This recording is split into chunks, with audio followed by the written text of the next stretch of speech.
Hello दोस्तों।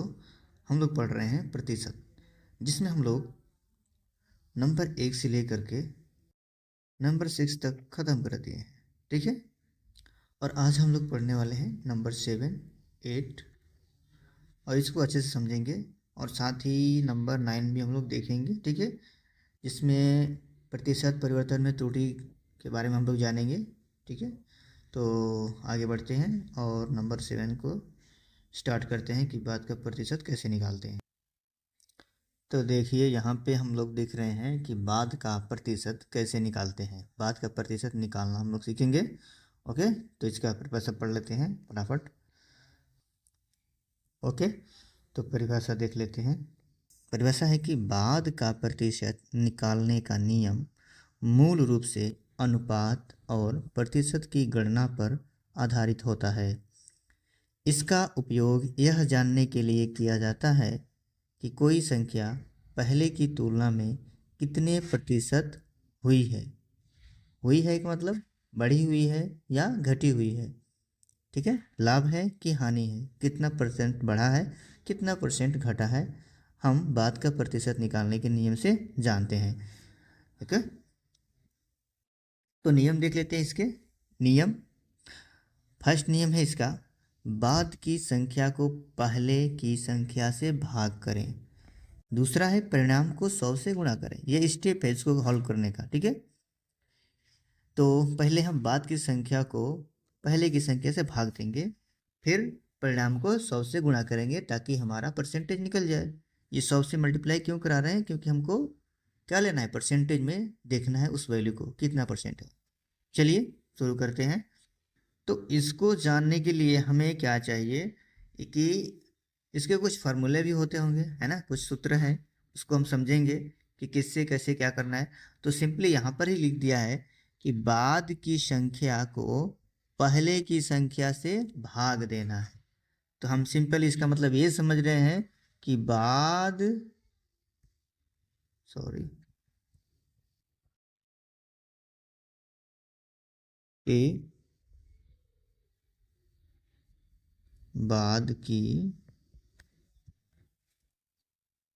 बाद की संख्या, ठीक है, को पहले की संख्या से भाग दें, यानी डिवाइड में पहले की संख्या, पहले की संख्या। ओके, ये तो हम समझे हैं। यानी कि ये जो बोल रहा है वो ये बोल रहा है। ठीक है, समझ गए। अब परिणाम को 100 से गुणा करें। अब इसको करने के बाद हम सिंपली क्या करेंगे, 100 से गुणा करा देंगे, यानी यहाँ पे हम मल्टीप्लाई करा देंगे 100 से। तो हमारे ये दोनों स्टेप इसमें कंप्लीट हो गया।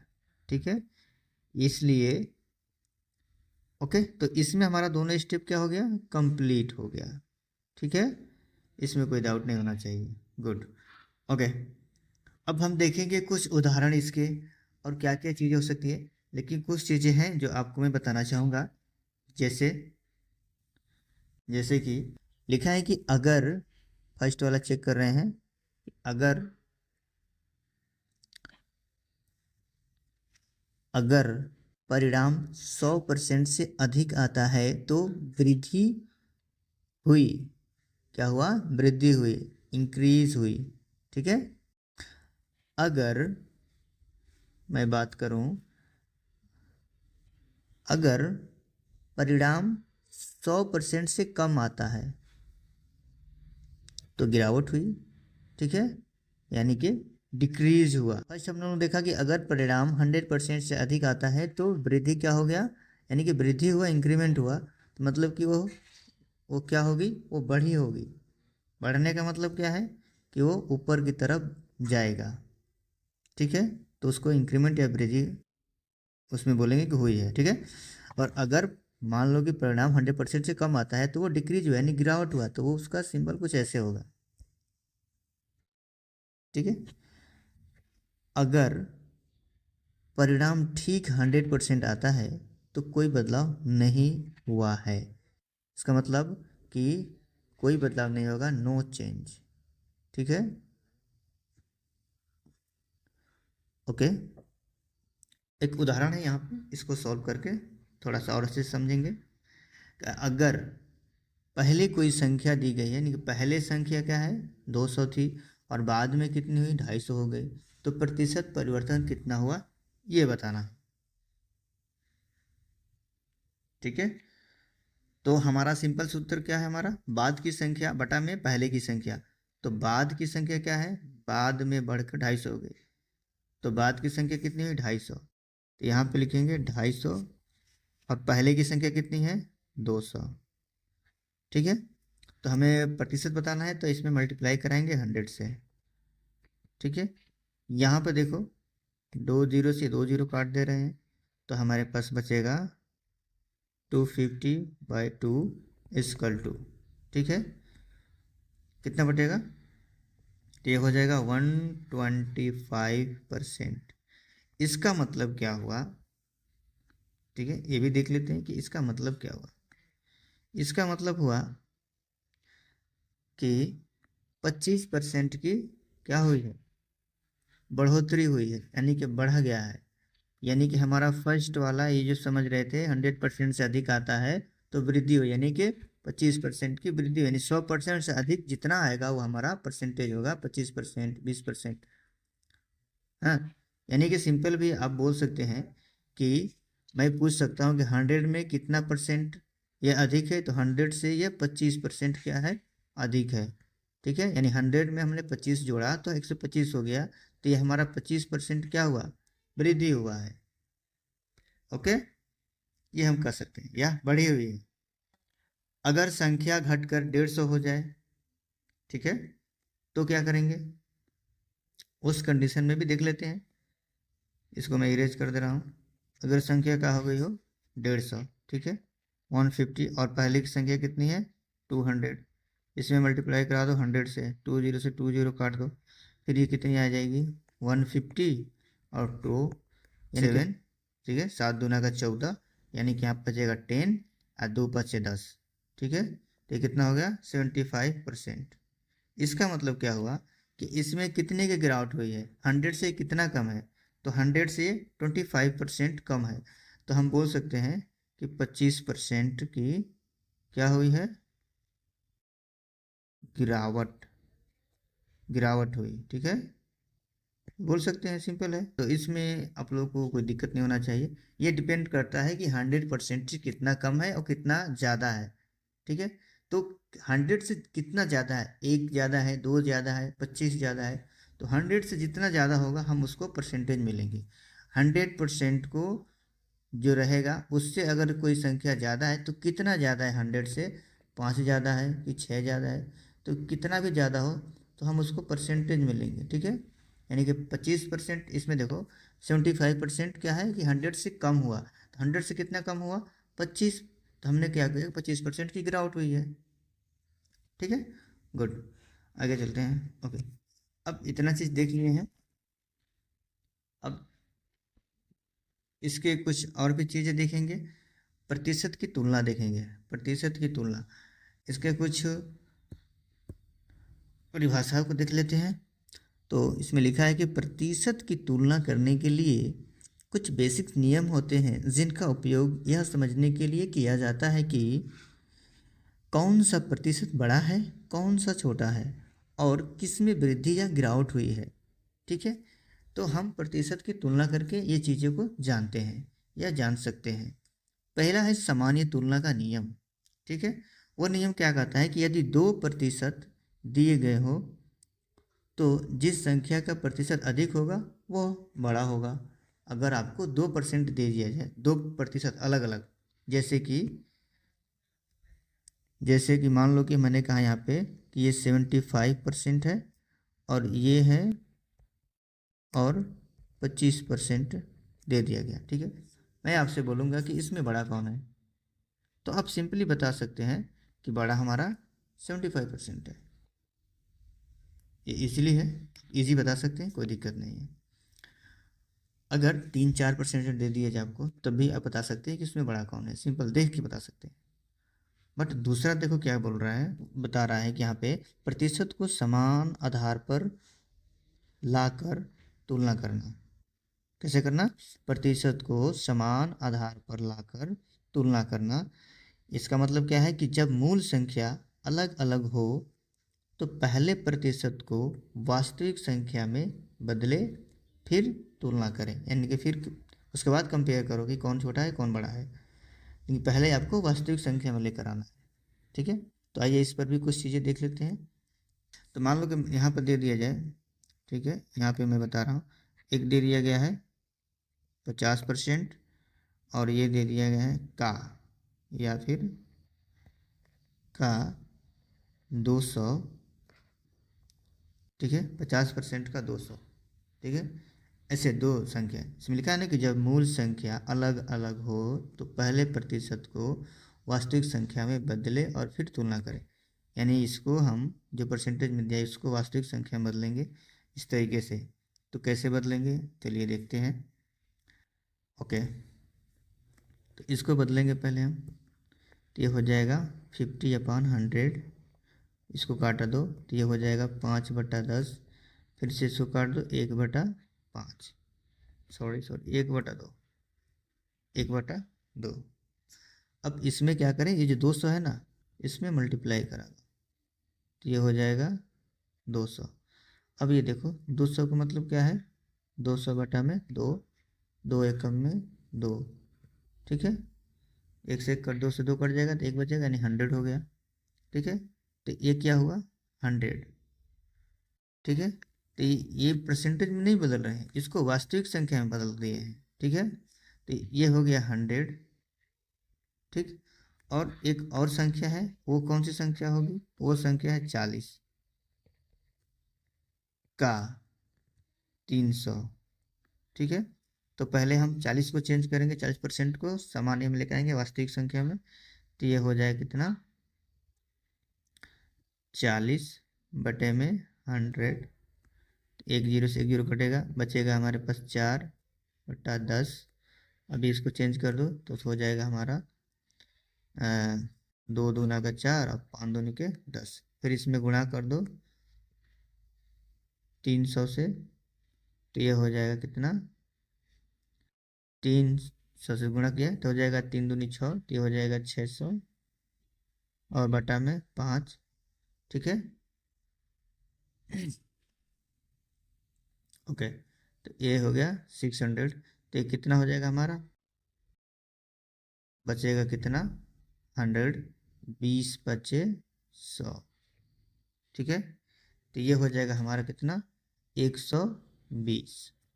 ओके, इसमें कोई दिक्कत, 12 25 60 बोल सकते हैं, जीरो लगा दो हो जाएगा 600। ओके, तो ये अब हमारा वास्तविक संख्या में चेंज कर दिया इसको, ठीक है। अब ये दोनों क्या हो गया वास्तविक संख्या में, ठीक है, वास्तविक संख्या में इसको हमने चेंज कर दिया, ठीक है। ओके, अब तुलना करेंगे इसका वास्तविक संख्या, दोनों को तुलना करेंगे, क्योंकि 2% ऐसे देगा तो हम कैसे बताएंगे कि तुलना कैसे करेंगे, जब तक कोई दो चीज़ ना हो तब तक हम तुलना नहीं कर सकते। अभी दो चीज़ मिल गया ना, अभी कर सकते हैं ना। 100 क्या हो गया, छोटा हो गया किससे, 120 से, ठीक है। बट अगर मैं आपको ये बोलूँ कि ऐसे देख के बताओ, ये हमारा जो क्वेश्चन है, ये हमारा जो क्वेश्चन है, अगर आपसे मैं बोलूँ कि ऐसे देख के बताओ बड़ा कौन है, तो आप सिंपल कंपेयर कर सकते हैं, या तो आप 50 को लेंगे बड़ा, या तो आप लेंगे नंबर वाला, परसेंटेज छोड़ के नंबर को, तो इन दोनों में से कोई एक को ऐसे चूज कर सकते हैं, लेकिन ऐसे क्या हो जाएगा हमारा अनुमान गलत हो सकता है, ठीक है। तो उसको हम पहले वास्तविक संख्या में चेंज करेंगे, फिर आसानी से निकाल देंगे। तो इसमें बड़ा कौन सा होगा, 40% वाला, ठीक है, इसमें 40% वाला बड़ा होगा, तो इसका वास्तविक संख्या 120 बड़ा रहेगा 100 से, तो कोई भी देख के बता देगा कि बड़ा कौन है। ओके, अब हम चलते हैं तीसरा, वृद्धि और गिरावट की तुलना। इसमें क्या हो रहा है, यदि किसी वस्तु की कीमत 20% बढ़ती है और फिर 20% घटती है तो कुल मिलाकर कीमत कम हो जाती है, सही है ना। कुल माल कीमत क्या हो जाती है, कम हो जाती है। उदाहरण के लिए मैं बात करता हूँ एक, ठीक है। उदाहरण के लिए हमारे पास मान लीजिए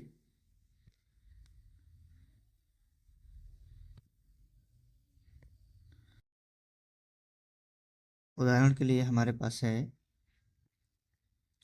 कि 1 रुपये है 100, ठीक है, पर 20% क्या हो रहा है, वृद्धि हो रहा है, ठीक है। क्या हुआ, वृद्धि हुआ। तो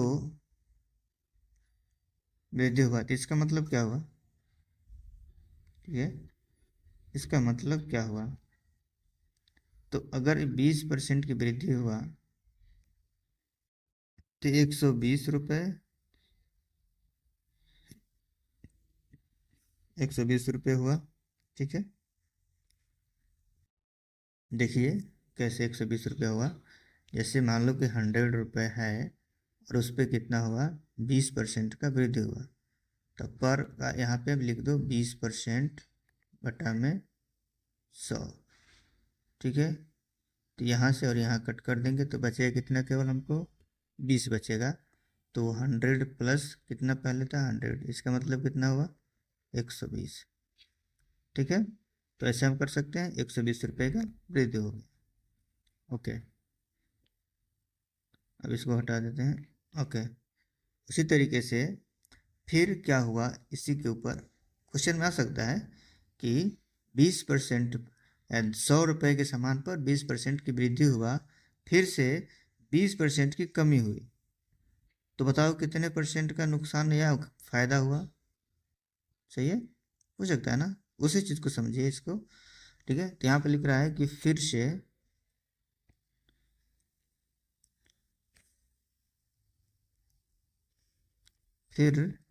20% की कमी, 20% की कमी हुआ, तो इसको कैसे सॉल्व करेंगे। ओके, आइए देखते हैं। तो 120 पर 20% की कमी निकालते हैं, ठीक है। तो हमारा कितना कमी होगा, तो 120 रुपये है, ठीक है। 120 रुपये का 20%, ठीक है, बराबर होगा 24 रुपये। कितना होगा, 24 रुपये।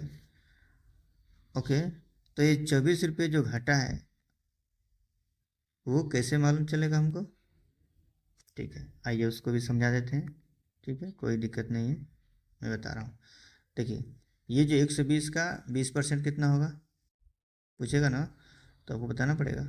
120 का 20% कितना होगा, 10 से 10, 10, 10, तो कितना हुआ, 12 दूना का, पर देखो ये 12 बचा ना, 12 और गुणे 2, 12 दूना 24, 24 रुपये, ठीक है। 120 रुपये पर 20% का अगर हम माइनस कर रहे हैं, घाटा में गया 20%, तो हमको 24 रुपये घाटा हुआ। कितने पर घाटा हुआ, तो 120 माइनस के 24, तो कितने घाटा हो जाएगा हमारा, हमारा हो जाएगा 96 का। कितने का, 96 का। समझ में आ गया।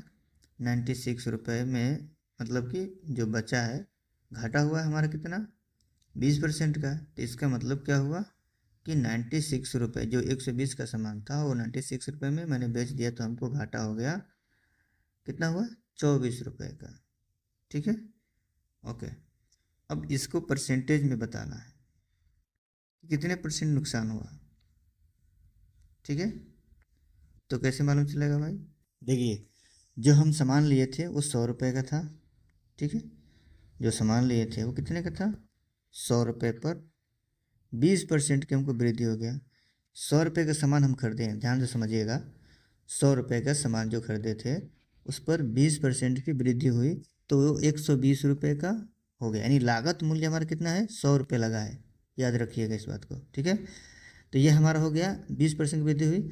फिर से क्या हुआ कि हमको 20% का घाटा हो गया, कितने पर, 120 पर 20% का घाटा, तो 120 पर 20% का घाटा किया तो यानी हमको 24 रुपये का नुकसान हुआ। किस पर? 120 पर। अब देखो इसको जब हमने सॉल्व किया तो 24 माइनस किया किस में? 120 में हमने 24 को माइनस किया तो 96 हुआ। लेकिन हम कितने का खरीदे थे? हम खरीदे थे 100 रुपये का। तो 100 रुपये पर 96 में कितना प्लस के, यानी 100 में कितना माइनस हुआ है? तो सीधी सी बात है 4 रुपये की, तो जिसको हम 4% के रूप में देख सकते हैं। ठीक है, यानी हमको 4% का घाटा हुआ या 4 रुपये घाटा हुआ। ठीक है, परसेंटेज में भी ले सकते हैं कि 100% था, उसमें से 4% घाटा हो गया। ओके, तो 4 रुपये का घाटा हो गया। नेक्स्ट चलते हैं, प्रतिशत को दशमलव या भिन्न में बदलकर तुलना करना। ये भी सही है, देख लेते हैं, बहुत अच्छा है। प्रतिशत को दशमलव या भिन्न में बदल करके तुलना करना। ठीक है, चलिए देखते हैं। तो मान लीजिए मेरे पास कितना है? 50। क्या है ये? परसेंटेज। तो परसेंटेज को क्या करना है? प्रतिशत दशमलव या भिन्न बदलना है, तो ये हो जाएगा 50/100। ठीक है, तो ये हो जाएगा, देखो 1/2 कितना होगा? 1/2। इसका मतलब क्या हुआ कि अगर हम भिन्न में बदलना चाहें या दशमलव के मान में, तो कितना होगा? ये हो जाएगा 0.5। 0.5। ठीक है, तो ये हमारा भिन्न में हो गया 0.5। दूसरा चीज़ है 75%, ये भी देख लो। ये हो जाएगा 75/100, दशमलव में मान होगा 0.75। ओके, एक चीज़ और देख लीजिए, ये जो है ना, आप यहाँ पर भी डायरेक्ट ये इसको कटने की जरूरत ही नहीं पड़ता है। ठीक है, आप इसको डायरेक्ट भी लिख सकते हैं। कैसे लिख सकते हैं मैं आपको बता रहा हूँ। जैसे मान लो ये 50/100 है। ठीक है, ऊपर 50 है, तो कितने जीरो नीचे है? नीचे जीरो कितने हैं? 2 जीरो है, 2 ही जीरो है ना। तो पॉइंट के बाद ऊपर देखो 2 डिजिट है, तो इसको हम पीछे की तरफ लेंगे, ऐसे लिखेंगे 0.50, क्योंकि 2 ही जीरो है, इसलिए 2 डिजिट तक, पॉइंट के बाद 2 डिजिट तक ही लिखेंगे। अगर मान लो कि ये संख्या हो गया 500, तो हम कैसे लिखेंगे इसको? तो इसको हम लिख सकते हैं 5.00, ऐसे लिख सकते हैं, क्योंकि हम 2 ही डिजिट तक ले सकते हैं, ज़्यादा नहीं।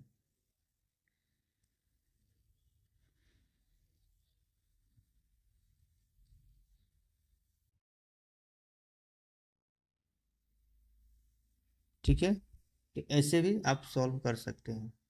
या तो आप अगर 500 है और नीचे भी 100 है, तो एक जीरो से एक जीरो काटेंगे, एक जीरो से तो बचेगा केवल 5। तो ऐसे भी कर सकते हैं। तो ये तरीका है इसको सॉल्व करने का। ठीक है, आगे बढ़ते हैं। यहाँ पे देखो ये 75 था और बटा में 100 था, तो इसको हमने क्या किया? 2 डिजिट है, ऊपर 2 ही नंबर है, तो 0.75 लिख दिया। पॉइंट के बाद 2 नंबर लिख दो। अगर नंबर 3 हो तो क्या करेंगे? अगर 75 और 2 है और बटा में 100 है, तो कैसे लिखेंगे? तो सिंपल तरीका है, यहाँ पे 7.52 लिखेंगे। ठीक है, ओके, कोई दिक्कत नहीं होना चाहिए। प्रतिशत अनुपात से तुलना करना। ओके, ये कैसे होगा? तो देखिए ये हमारा प्रतिशत है, जो कि है, सॉरी, जो कि है 25%। ठीक है, अब इसके अनुपात से कैसे तुलना करेंगे? ठीक है, देख लेते हैं। तो इसको तुलना करने के लिए हम क्या करेंगे? पहले परसेंटेज को फ्रैक्शन में बदल देंगे, 25/100। ठीक है, यानी 1/4, 25 चौके 100। ठीक है, अब इसको अनुपात में कैसे लिख सकते हैं? ठीक है, तो क्या हम इस चीज़ को हम तुलना कर सकते हैं इसी तरीके से? अनुपात में क्या ऐसे लिख होते हैं। ओके, ओके, बट ये अनुपात हो गया, लेकिन हमें कुछ चीज़ें और बताना है, वो चीज़ें इम्पोर्टेंट है। जैसे कि ये चीज़ हो गया, फर्स्ट हो गया ये। ओके, दूसरा चीज़ क्या है हमारे पास, क्योंकि किसी चीज़ का अगर हमें तुलना करना है तो दो चीज़ों को होना चाहिए, ये तो पहला हो गया। दूसरा कौन सा है, वो है 50% का, जो कि है 1/2।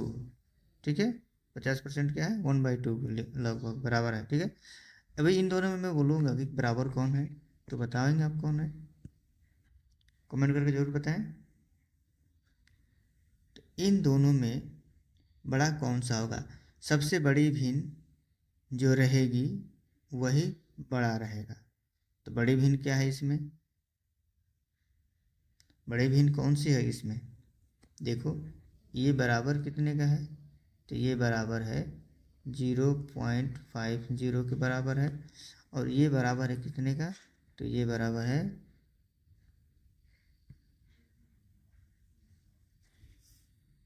4×5=20। ठीक है, तो 0.25 है और ये कितना है 50। अब तुम बताओ इसमें बड़ा कौन है, सिंपल तरीका है, तो बड़ा हमारा 50 वाला है।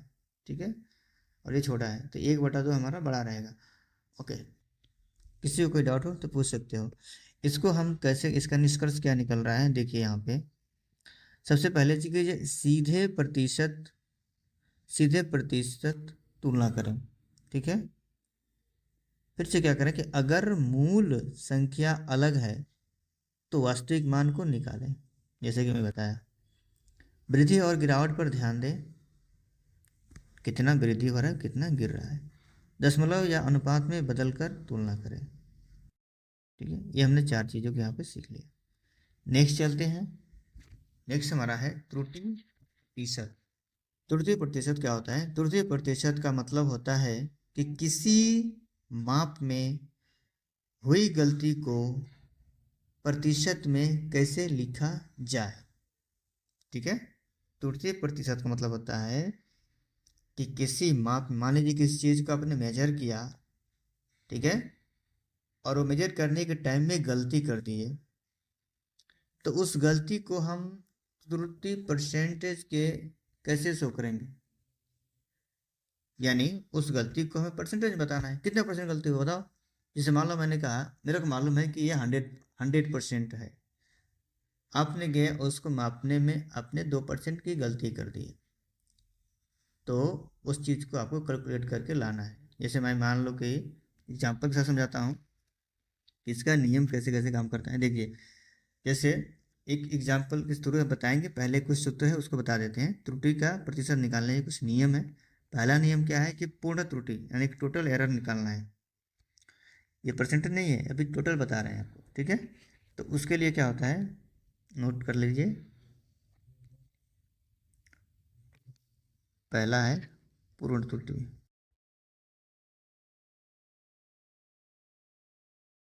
पूर्ण त्रुटि है, इसका फॉर्मूला होता है सही मान माइनस के मापा गया मान। ठीक है, दूसरा क्या है, दूसरा देख लेते हैं। दूसरा हमारा है सापेक्ष त्रुटि। क्या है, सापेक्ष त्रुटि बराबर होता है पूर्ण त्रुटि बटा में सही मान।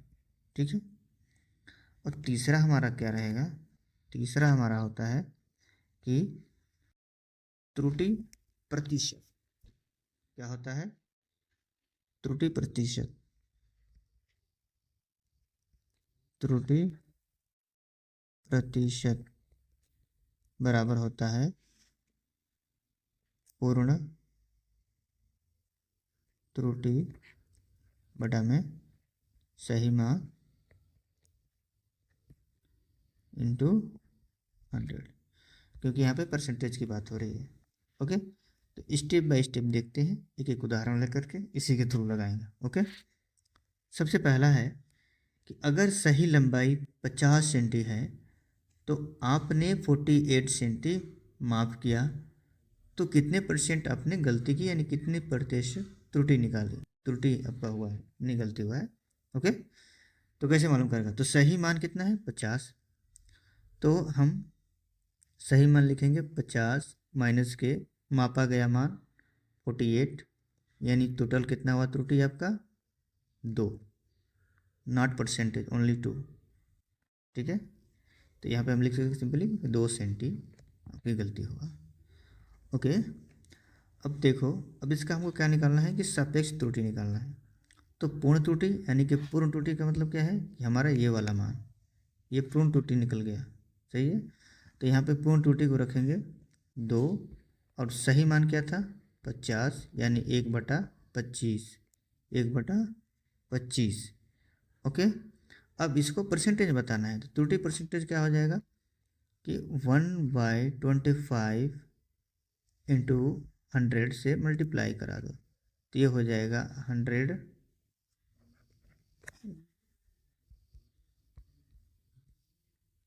ये हो जाएगा 100/25, यानी 25 चौके 100, यानी कि 4% की क्या हुआ है? 4% का क्या हुआ? इसमें गलती किया है। जो भी नापने के लिए गया था आदमी, उसने 4% की गलती किया है। ओके, यहाँ तक आपको समझ में आ गया? Very nice. कुछ उदाहरण लेंगे, इधर भी देखेंगे।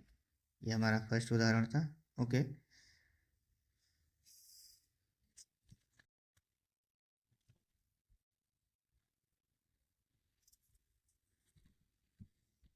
ओके, एक तराजू से उदाहरण नंबर दूसरा देखिए।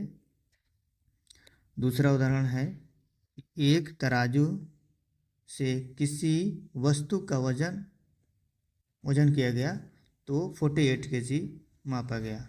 ठीक है, लेकिन सही वजन उसका था 50 किलो। ठीक है, तो सही वजन 50 किलो है, लेकिन 48 उसने नापा है, तो 2 किलो का उसने घाटा किया, 2 किलो गलती नापा, यानी उसने गलती कितने का किया है? 2 किलो का। चेक करेंगे हम परसेंटेज में। तो पहले क्या निकालेंगे हम? टोटल त्रुटि and total error in Hindi, पूर्ण त्रुटि। तो क्या होगा हमारा?